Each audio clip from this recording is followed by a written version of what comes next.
kutoka kwa wenzetu wa TAKUKURU. Lakini tatu, wote tunafahamu kuwa dira ya wizara yetu ni kuwa na uhakika wa miliki za ardhi, nyumba bora na makazi endelevu kwa ajili ya maendeleo ya kiuchumi na kijamii. Katika kuhakikisha wananchi wanakuwa na uhakika wa miliki za ardhi, ndipo tunapopanga kupima na kumilikisha ardhi ili kuhakikisha wananchi wanapata hati.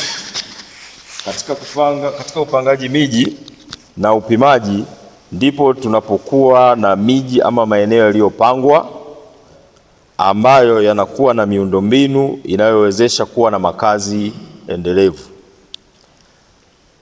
Hata hivyo, katika utoaji wetu wa huduma kila siku tunakutana na wananchi wengi na huduma zetu zimejikita katika haki za ardhi, na iwapo tutatenda kazi zetu bila kuwa na misingi ya maadili ya utumishi wa umma na kuwa na tabia za kutoa au kupokea rushwa, basi tunaweza kuwakosesha watu haki zao katika umiliki wa ardhi au kuchelewesha huduma zinazostahili kutolewa.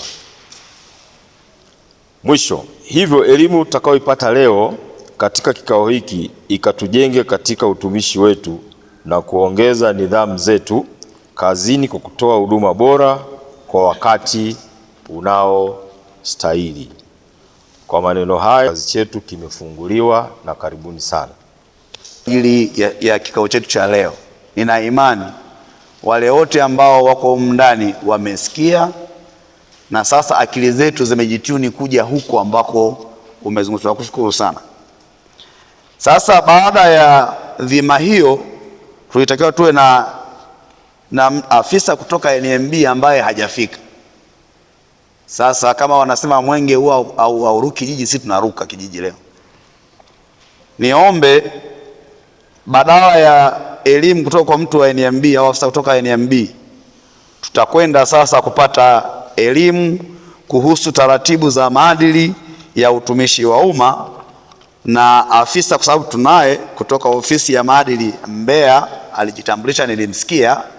Mimi niombe kwa heshima na taadhima tukusimamishe afisa wetu ili tuweze kupata kile ambacho umetuandalia siku ya leo.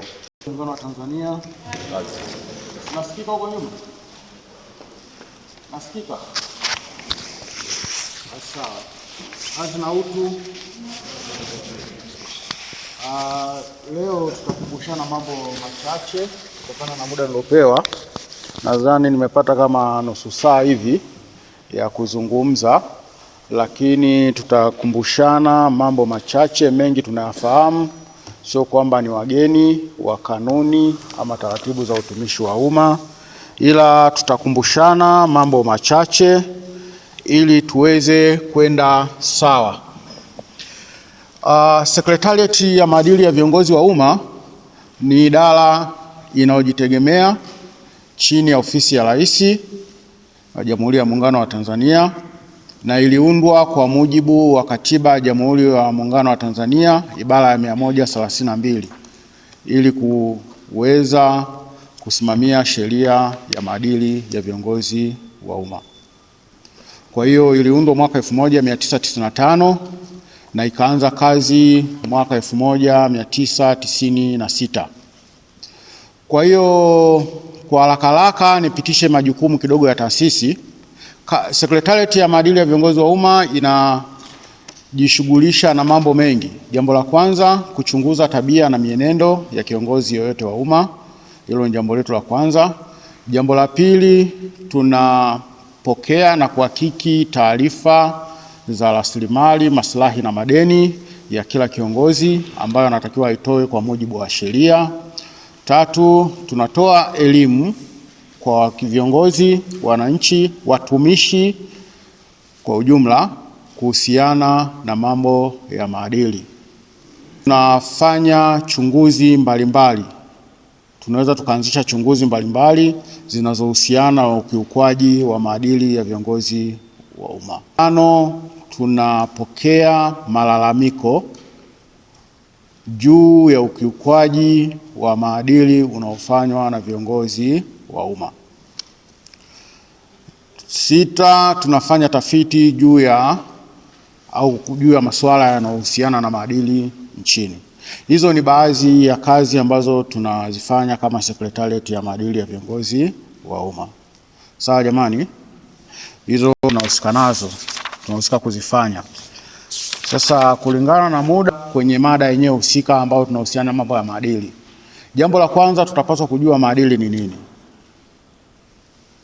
Sasa kulingana na muda ambao nimepewa ni muda mchache, maana ingekuwa ni saa moja hivi tungeenda kwa njia shirikishi, lakini kwa sababu ya nusu saa naomba niende moja kwa moja mimi mwenyewe kuzitoa maana za maadili na zingine ambazo mtakuwa mnazifahamu.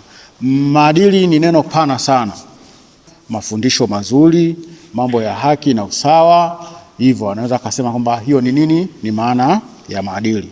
Tunapokuja katika jamii, maadili inajumuisha tabia, mila, desturi zinazokubalika katika jamii zetu tunazofanyaje, tunazoishi. Hilo inaweza kuwa ni maana ya maadili katika jamii. Ila tunapokuja katika swala la kiutumishi, tunapozungumzia maadili ya kazi ni kufuata sheria, kanuni, taratibu, maelekezo katika utekelezaji wa majukumu yetu ya kila siku tuwapo makazini. Hiyo tunaisema ni kwamba ni maana ya maadili katika majukumu yetu ya kila siku. Sasa tuna misingi na kanuni mbalimbali za maadili. Sasa katika utekelezaji wetu wa majukumu yetu ya kila siku ya kusimamia ardhi, nyumba, maendeleo na makazi, usajili na utoaji wa hati, uthamini, uhaulishaji wa ardhi, upangaji wa ardhi, utatuzi wa migogoro ya ardhi, tunatakiwa kuzingatia mambo ya msingi yafuatayo. Jambo la kwanza, sisi kama watumishi tunatakiwa tujiepushe na mienendo mibaya inayodhalilisha utumishi wetu. Jambo la kwanza, tunatakiwa kuepuka mwenendo mbaya au unaodhalilisha utumishi wetu. Mambo kama vile ulevi kupindukia. Sisi kama watumishi hatutakiwi kunywa pombe kiasi kwamba unakuwa unalala kwenye mitaro. Yaani unakunywa pombe kupindukia. Pombe kwa wanaokunywa, kwa wanywaji wa pombe, kunywa pombe yako kidogo, rudi nyumbani. Lakini sasa kuna watu watumishi unakuta anakunywa pombe kiasi kwamba mpaka anataka kwenda kuanguka kwenye mitaro au anaokotwa na watu kwenye mitaro. Hiyo hali inakuwa inadhalilisha utu wake na utumishi wake. Jambo jingine ambalo linadhalilisha utu wetu na utumishi wetu ni mambo ya majungu mahala pa kazi. Tukiwa kama watumishi tunatakiwa tuishi kama ndugu, tusiwe na majungu, tusifanye majungu mahala ya kazi. Maana majungu yanapelekea kuleta migogoro ambayo haina maana yoyote mahala pa kazi. Kwa hiyo tuepukane na mambo ya majungu. Katika kudhalilisha pia tuna wimbi kubwa siku hizi limeibuka mambo ya ushoga. Kwa hiyo kama watumishi tunatakiwa tujiepushe na mambo ya ushoga kwa sababu yanadhalilisha utu na pia vile yanadhalilisha nini? Utumishi wetu. Kwa hiyo kama watumishi tunatakiwa tupige vita hayo mambo. Jambo jingine hapo ni usagaji. Usagaji, upande wa kina mama wanasagana. Kwa hiyo kama mtumishi, tabia kama hizo sio nzuri katika utumishi wetu. Jambo jingine ambalo linadhalilisha utu, ugomvi mahala pa kazi. Sisi kama watumishi wa ardhi mkoa wa Iringa tunatakiwa tuishi kama ndugu, tusigombane wala tusileteane, yani makasiriko yasiwepo mahala pa kazi, tuishi kama ndugu. Kama mtu amekukosea ni bora ukamfuata kwa utaratibu, mkayazungumza, mkayamaliza kwa ustaarabu kabisa kuliko kugombana. Maana sisi tunafanya kazi moja, tukigombana leo na kesho mmepangwa trip moja kwenda kufanya kazi, sidhani kama kazi ile itafanyika, kwa sababu kila mtu atakuwa na makasiriko na mwenzake. Jambo jingine kwenye kudhalilisha utu, tujiepushe na matumizi ya madawa ya kulevya. Kuna wimbi kubwa sana la watumishi wanajiingiza kwenye matumizi ya madawa ya kulevya. Kwa hiyo ukishajiingiza katika matumizi ya madawa ya kulevya, hata ufanisi wako wa kazi unaweza usiende sawasawa na inavyotakikana. Jambo jingine, mavazi yanayoaibisha na yapo kinyume ya miongozo yetu ya mavazi. Tuvae mavazi ya staa ambayo yatalinda utu wetu. Usivae vazi ambalo ukipita kila mtu anageuka kukuangalia, unapoteza attention za watu. Mtu alikuwa amekaa kwenye kompyuta yake anafanya kazi, umepita na nguo yako maybe ni fupi sana, sasa anageuka kukuangalia, unakuta tayari unampotezea attention. Kwa hiyo tuepuke mavazi ambayo yanadhalilisha utu wetu. Mwisho katika kudhalilisha, tuepuke tabia ya kukopa kiwango kinachozidi uwezo wetu wa kulipa. Ndugu zangu watumishi, ni kweli mishahara haitoshi, lakini tukope kwa kiwango ambacho kinastahili. Kuna watu wanakopa kiasi kwamba ikitoka salary slip zinakuwa 2 au 1.5. Sasa bado anajiingiza kama benki akopesheki, anaenda tena kwenye mikopo ya kausha damu, anaenda wapi, anachukua mikopo ambayo wanaanza kumfuata mpaka mahala pa kazi. Hii ndio tunayoipinga sana. Kopa mkopo wako benki, unalipwa kwa utaratibu, lakini tusijiingize kwenye hii mikopo ambayo ya kupindukia, ambayo unaenda mtaani unachukua mkopo tena riba zao ni kubwa, wanaanza kukufuata kukuja kudhalilisha mpaka maeneo ya nini ya kazi.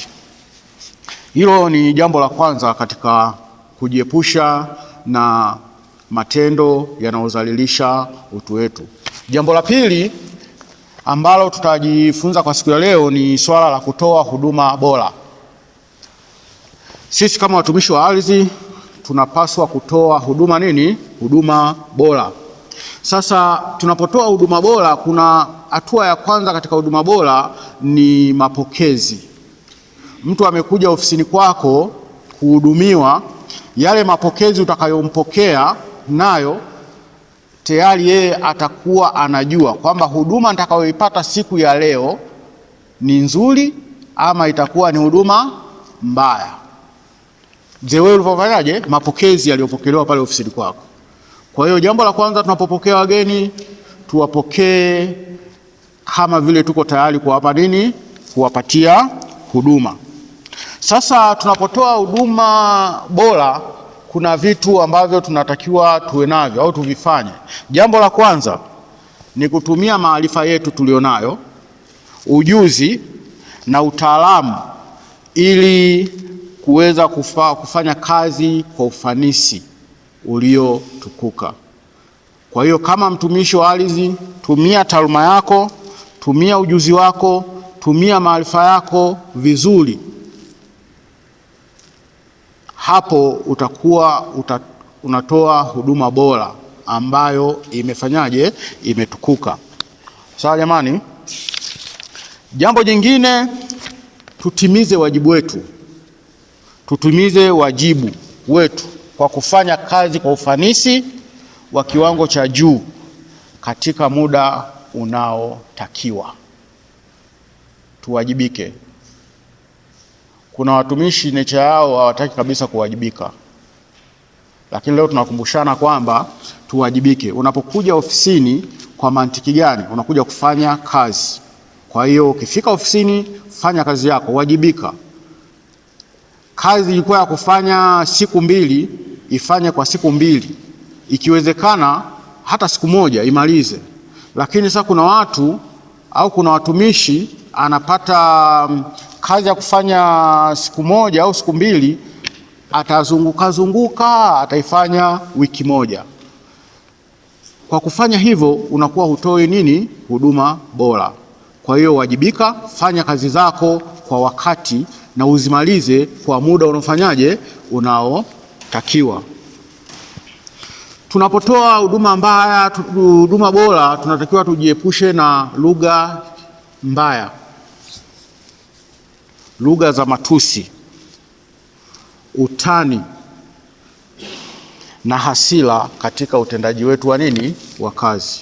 Kwa hiyo tunapotoa huduma bora lazima tujiepushe na matumizi mabaya hiyo ya lugha mbaya, matusi, tuepuke utani ambao hauna maana, pia tusiwe na makasiriko. Maana ukiwa na makasiriko tayari atakutoa nje kabisa ya reli. Hata ile issue ya kutumika siku ile inaweza isitokee. Kuna watu nature yao wanapenda utani, lakini utani lazima uangalie unayemtania ni nani, kwa wakati huo wewe unamtania yuko katika hali gani. Kwa hiyo tujiepushe. Pia tunapotoa huduma bora tunatakiwa kufika maeneo ya kazi kwa wakati, muda uliopangwa. Kama kazi inaanza saa 1:30, basi tunategemea huyu mtumishi awe ameingia kazini kuanzia saa 1:kamili, saa 1:15. Yaani ile saa 1:30 ule muda wa kuanza kazi tayari wewe ukukute huko tayari wapi? Ofisini. Umeshawasha kompyuta yako, umeandaa kila kitu tayari kwa kusubiria wateja kuwahudumia. Sasa kuna tendency ya watumishi wengi wamekuwa na tabia ya kuchelewa mahala pa kazi, hawafiki kwa wakati mahala pa kazi. Kwa hiyo leo tunakumbushana kwamba tujitahidi ili tuweze kutoa huduma bora, ni lazima tuwahi kufika mahala pa nini?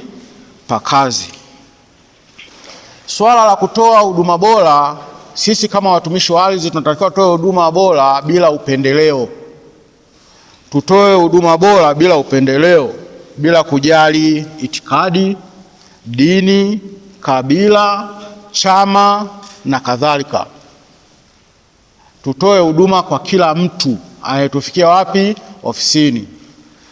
Asije akasema natoa huduma kwa sababu ni mwana CCM mwenzangu, au natoa huduma kwa sababu ni mwana Chadema mwenzangu, au natoa huduma kwa sababu mwana kafu mwenzangu, au ni Mkristo, au ni Muislamu, au ni Mpare, au tutoe huduma bila nini? Upendeleo.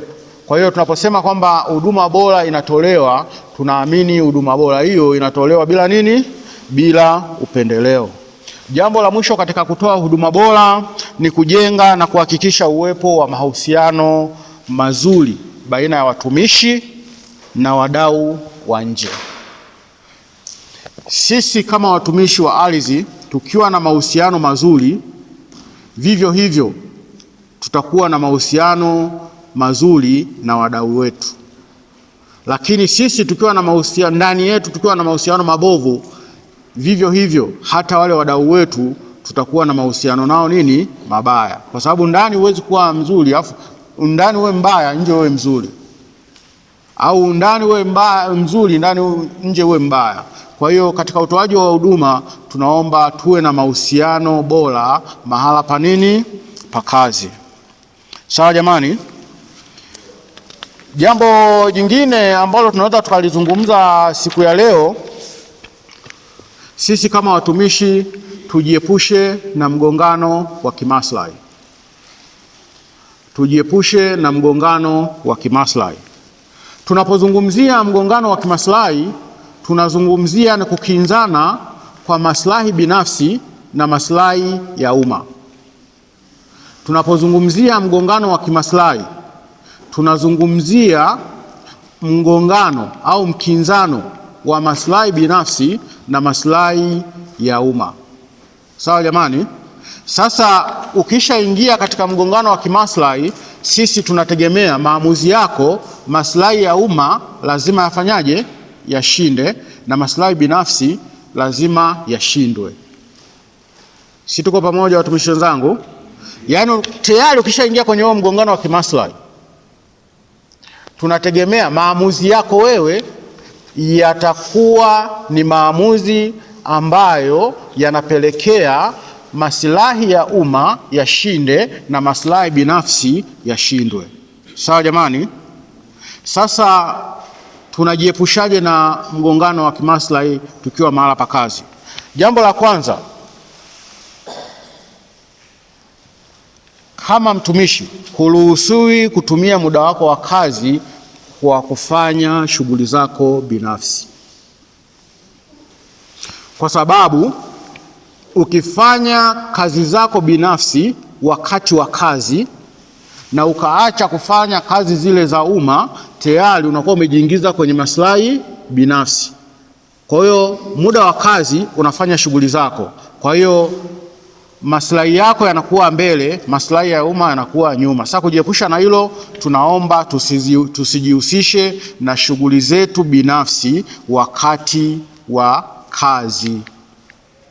Kazi zako hizo za binafsi zifanye wakati wa nje ya kazi. Umeshatoka kazini, unafanya hiyo kazi. Sawa jamani? Jambo jingine, kutoa maamuzi kwenye jambo ambalo una maslahi nalo, rafiki, ndugu na jamaa yako. Usitoe maamuzi kwenye jambo ambalo una maslahi nalo wewe binafsi au rafiki yako, ndugu yako, jamaa yako au mtu wako mwingine wa karibu. Usijihusishe hapo. Declare interest kwamba jamani, hili jambo nilikuwa natakiwa nilifanyie maamuzi mimi, lakini nina maslahi nalo. Huyo mtu ambaye tunatakiwa kumchukulia maamuzi, mimi ni ndugu yangu. Watateua mtu mwingine au watu wengine, timu nyingine ya kwenda kushughulikia hilo jambo, wewe utakuwa umekaa wapi? Pembeni. Sawa jamani? Jambo lingine, kutojihusisha na kazi zinazoshabihiana na majukumu yako ya msingi. Usijihusishe kabisa na makazi ambazo zinashabihiana na kazi zako za msingi. Una kampuni labda ambayo inadili na mambo ya ardhi, achana nayo, kwa sababu mwisho wa siku sisi tutaamini kwamba kuna taarifa ambazo unazitoa kwenye idara zako za ardhi, unaipa kampuni yako, inaenda kufanya kazi kwa watu. Otherwise, wewe uko Iringa, kampuni yako ifanye kazi Mwanza, hakuna tatizo. Lakini kampuni yako isifanye kazi mahala ambapo wewe unafanya nini? Kazi. Maana tayari utakuwa umeingia au umejiingiza kwenye mgongano wa nini? Wa kimaslahi. Sawa jamani? Jambo jingine ambalo tukumbushane ni matumizi sahihi ya taarifa. Matumizi sahihi ya taarifa. Sisi watumishi wa serikali tuna taarifa kuu mbili sana. Kuna taarifa za siri, kuna taarifa za wazi. Hizi za siri huwa zinakuja kuwa za wazi wakati wake ukifika, lakini za wazi zinatakiwa zitolewe watu wazijue. Sasa kuna watu au watumishi huwa wanapenda kujipa usemaji wa taasisi. Ndugu yangu, kama wewe sio msemaji wa taasisi, achana na hizo mambo kabisa, usiseme. Ardhi Iringa wana msemaji wao. Mambo yoyote yanayohusu ardhi au yanahitaji ufafanuzi kuhusiana na ardhi atayatoa yeye. Sasa watu wanakuja wanakuuliza habari ya kazi zenu za Iringa, unazijibia wakati msemaji yupo hajajibia. Si mnanielewa? Unatoka pale, wanamfuata msemaji wa taasisi, anazungumza anaopaswa kuzungumza, na anayozungumza msemaji ndio sahihi. Sasa bahati mbaya wewe unakuwa umezungumza, afu umekuwa umezungumza atakachokizungumza msemaji kinakuwa tofauti na uchokisema wewe au walivyokuwa wanakuhoji wewe kuhusu taarifa za taasisi. Tayari utaleta mkanganyiko mmoja mkubwa. Baadaye ukiulizwa ulitoa hizo taarifa kama nani, huwezi kusema. Sana utaanza tu, ukichukuliwa hatua ni kilio kwa watu wengine ambao wanakutegemea. Maana watumishi, sisi watumishi wa Tanzania tuna watu wengi sana nyuma yetu, zaidi ya 100 wanakutegemea. Sasa uchukuliwe hatua aidha za kusimamishwa kazi au kufutwa kazi kwa sababu ya kitu ambacho wala ulikuwa utakiwi kujihusisha nacho, ni jambo sio zuri. Na Mheshimiwa Rais anasisitiza sana katika utoaji wa siri au taarifa za serikali. Taarifa za serikali zibaki kuwa za serikali na zisitolewe kwa mtu mwingine yoyote ambaye hahusiki na hizo taarifa. Sawa jamani? Mara pengine watumishi wamekuwa wanazitumia taarifa za taasisi kujinufaisha wao wenyewe. Unatumia taarifa za taasisi kujinufaisha.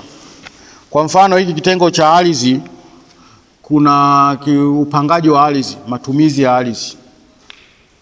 Wanasema bwana, hapa Iringa, labda kabla stendi kule Igumbilo haijajengwa, ardhi mnakuwa mnajua kabisa kwamba mipango hapa bwana ni kujenga stendi ya wapi? Igumbilo.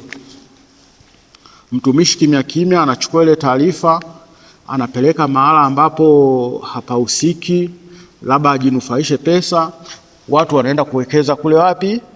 Igumbilo. Yeye ameshavuta cha kwake, anaenda kwa wafanyabiashara, unajua bwana, stendi tunataka tujenge kule Igumbilo. Kwa hiyo sasa kule ndo sehemu ya kuchukua maeneo hivi na hivi na hivi na hivi. Unatoa siri za taasisi, unajinufaisha binafsi. Kwa hiyo ndugu zangu watumishi, tusitumie taarifa za taasisi kujinufaisha sisi wenyewe. Au jambo jingine ambalo nataka tulizungumze ni uwajibikaji kwa umma. Uwajibikaji kwa umma. Tunapozungumza uwajibikaji kwa umma, ni lazima kama ardhi tushughulikie kwa haraka na uwazi bila upendeleo huduma kwa wananchi. Wananchi wanataka ufafanuzi wa jambo fulani kuhusiana na ardhi, tuwe wepesi kutoka na kuelezea ili wananchi watuelewe vizuri. Sasa unaweza kukuta tu kuna rumors zinatoka inahusu ardhi, watu wamekaa kimya. Watu ambao hawana mapenzi mema na ardhi, ofisi za ardhi, wanakwenda kutoa maneno yao wanawajua wao. Watu wa ardhi wamekaa kimya. Mwisho wa siku yale ya uongo yanaaminika kuwa ya kweli, alafu nyinyi mmekaa na yale maneno yenu ya kweli. Kwa hiyo katika uwajibikaji, tujitahidi kuwajibika kwa umma. Jambo linapotaka ufafanuzi, basi litolewe ufafanuzi kwa haraka ili wananchi wajue ukweli ni upi, uongo ni upi. Lazima tufanye kazi kwa bidii. Lazima tufanye kazi kwa bidii bila kulazimishwa. Maana kuna watumishi sehemu zingine ukitembea unakuta kwamba mtumishi anakuja ofisini, lakini ufanyaji kazi wake ni lazima asukumwe. Sasa kanuni za utumishi zinasema kwamba tufanye kazi kwa nini? Kwa bidii bila kulazimishwa na mtu. Unapoingia pale ofisini, action plan yako unaijua kwamba siku ya leo nitatimiza 1, 2, 3, 4, kesho itakwenda hivyo. Timiza majukumu yako bila kushinikizwa na nani? Na mtu yoyote. Pia tufanye kazi kwa uadilifu. Katika taasisi ambayo ina migogoro mengi ni ardhi. Migogoro ni mingi ardhi, kwa sababu ardhi ndio chanzo kikuu cha uchumi wetu sisi wakulima. Si hata unafanya kazi, lakini ardhi, ujenzi unajengwa kwenye ardhi, madini kwenye ardhi, si kitu gani, vyote viko kwenye ardhi. Sasa tusipokuwa waadilifu sisi watu wa ardhi, lazima kutakuwa na migogoro mingi ambayo haiwezi kuisha. Kwa hiyo tumeaminiwa, na sisi tujiamini, tufanye kazi kwa nini? Kwa uadilifu. Maana bila uadilifu unachukua hela, wanyonge wananyongwa, wenye pesa watakuwa na haki. Kwa hiyo tujiepushe, tufanye kazi kwa uadilifu, tusiwe na tamaa ndogo ndogo hizi. Mshahara pamoja hautoshi, lakini unatosha. Kwa hiyo tujiepushe, tufanye kazi kwa nini? Kwa uadilifu. Katika uwajibikaji pia Mheshimiwa Rais anasisitiza sana uwajibikaji wa pamoja, au wazungu wanasema teamwork. Tufanye kazi kwa pamoja, tufanye kazi kama timu. Na haya maneno Mheshimiwa Rais Samia Suluhu Hassan anasisitiza sana, tuwe wamoja. Sisi tunafahamiana, kila mtu ana uwezo wake. Huwezi kuwa una uwezo wa kila jambo, utakuwa umetudanganya.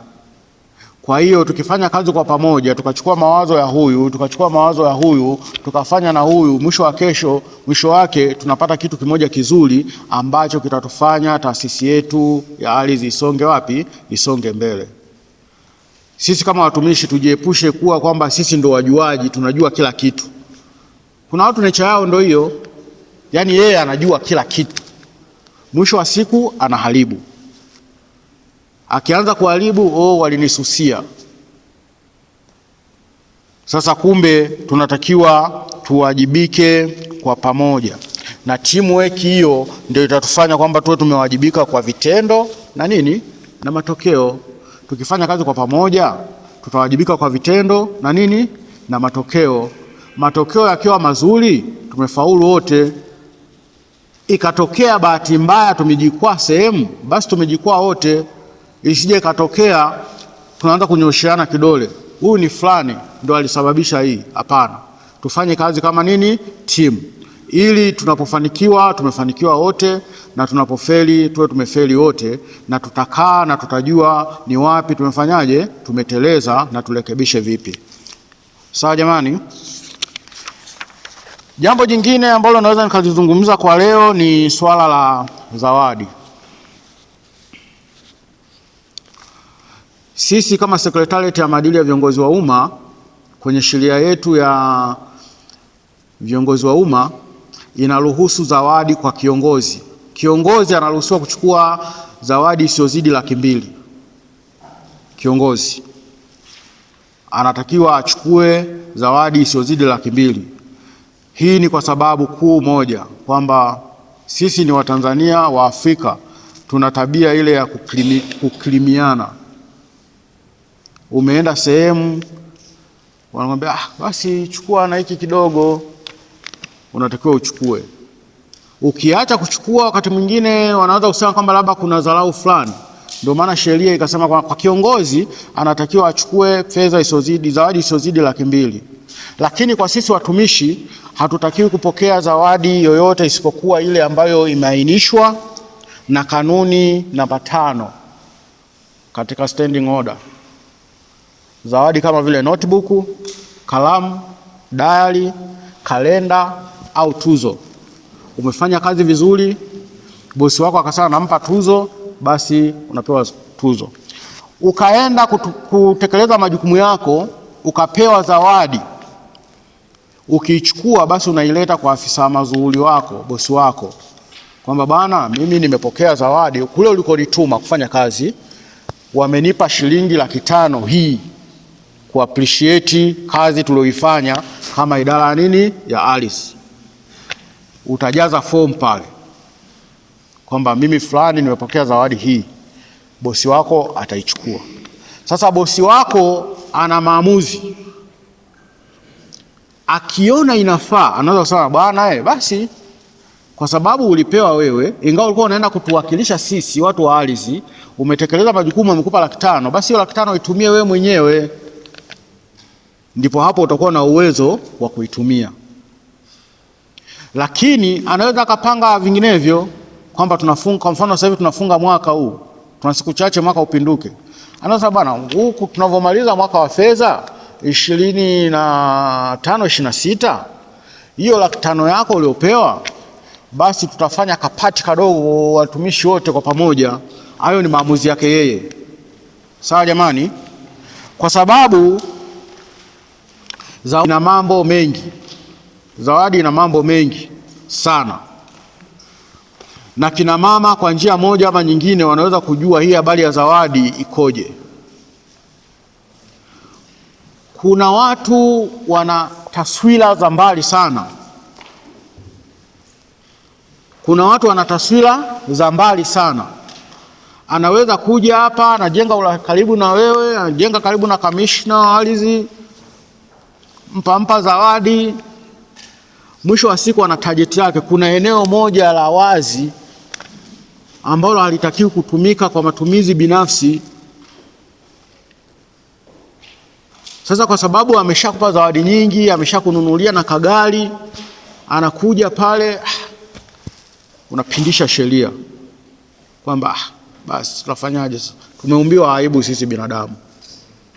Tumeshaumbiwa aibu sisi binadamu. Kwa hiyo unashangaa ile aibu yako ya kupewa zawadi, ya kuwa karibu na huyo mtu, anapokuja kwenye jambo lake unamwonea aibu, matokeo yake unatekeleza kinyume na taratibu au sheria zinavyosema.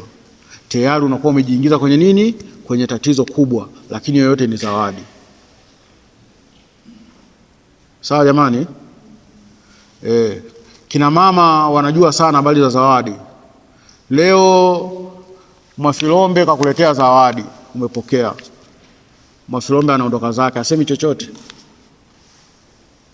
Kesho Mwafilombe anakuletea zawadi nyingine, anakutoa out, unaenda kutumia, asemi chochote. Mwafilombe akasikia unalalamika kwamba ile nyumba bwana nadaiwa kodi. Mwafilombe ana clear kodi, alafu asemi chochote.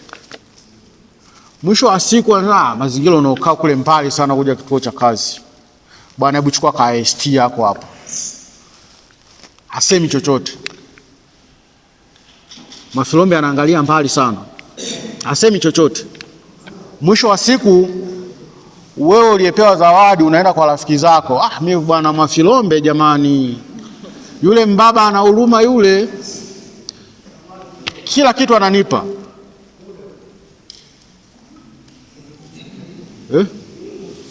Dakika ngapi zimebaki? Zimeisha? 5? Ungenikumbusha kabla dakika 20 bana. Basi mwisho wa siku wanakwambia shoga yetu jiongeze, utampoteza. Jiongeze. Hata kama wewe mwenyewe una akili lazima ujiongeze. Bwana Mwafilombe lengo lake linafikiwa kwa wewe mwenyewe Sawa jamani? Nimeongezwa 5, nizimalizie kwa haraka. Jambo jingine ambalo naweza kulizungumza, utii kwa serikali. Tutii serikali iliyoko madarakani, ndio ambayo inatufanya watoto wetu waende shule, inatufanya watoto wetu wale, inatufanya tuonekane hivi tulivyo. Ingawa kuna mapungufu madogo kama yapo, lakini hiyo serikali ndio ambayo inafanyaje? Inayotufanya sisi leo hii tuonekane hivi tulivyo. Sawa jamani? Kwa hiyo ukikuta watu wanaitukana serikali, na wewe usiungane kutukana nini? Serikali. Itetee serikali. Rais wa Jamhuri ya Muungano wa Tanzania Mama Samia Suluhu Hassan hawezi kufanya hii kazi ya ardhi, hawezi kuja kufanya utathmini hapa Iringa, hawezi kuja kutoa hati hapa Iringa, usajili na hati. Amekuteua wewe ufanye kazi kwa niaba yake. Kwa hiyo wewe ukizembea, wewe ukafanya chini ya kiwango, rais anatukanwa, lakini alikuwa hapaswi kutukanwa. Alikuwa anapaswa kutukanwa ni wewe. Na ndio maana mama kauli yake alisema kwamba yoyote atakayesababisha mimi kutukanwa ananyooka naye. Kwa hiyo tusije tukafikia huko kwenye kunyooshwa au tukanyooka na rais, itakuwa ni mbaya sana. Jambo la mwisho, tuheshimu sheria. Tuheshimu sheria. Ni wajibu wa kila mtumishi, kiongozi kuzifahamu kwanza, kuzielewa, kuzizingatia na kuzifuata ipasavyo sheria, kanuni, taratibu na miongozo mbalimbali tunaopewa na viongozi wetu. Miongozo hiyo iwe miongozo halali, ni ruksa kuifuatilia. Sawa jamani? Kwa hiyo nimalize kwa kusema maadili ni jambo jema sana katika utumishi wetu wa umma. Tukifanya majukumu yetu kwa kufuata maadili ya kazi, kwa kuzingatia maadili ya kazi, sheria, kanuni na taratibu, mwisho wa siku kila mtu aliyekuwa anapaswa kupata haki atakuwa ameifanyaje? Ameipata. Katika maisha kuna formula moja, mimi napenda kutumia, kuna formula mbili za maisha. Nimaliza kwa kusema hii formula. Formula ya kwanza, usimwamini mtu. Sawa jamani? Hiyo ni formula ya kwanza. Usimwamini mtu. Formula namba mbili, zingatia sana formula namba moja. Tumeajiliwa tofauti, tumekutana hapa mahala pa kazi, usije ukaamini kwamba uko pamoja na mwenzio. Jamani, hatuko pamoja. Sawa? Niishie kwa kusema hivyo. Niwashukuru sana kwa kunisikiliza.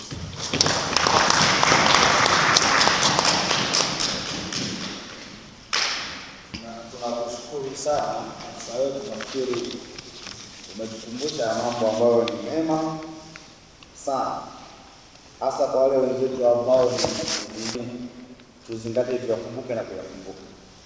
Baada ya afisa wetu wa maadili, nilisahau tulikuwa tunaanza kikao.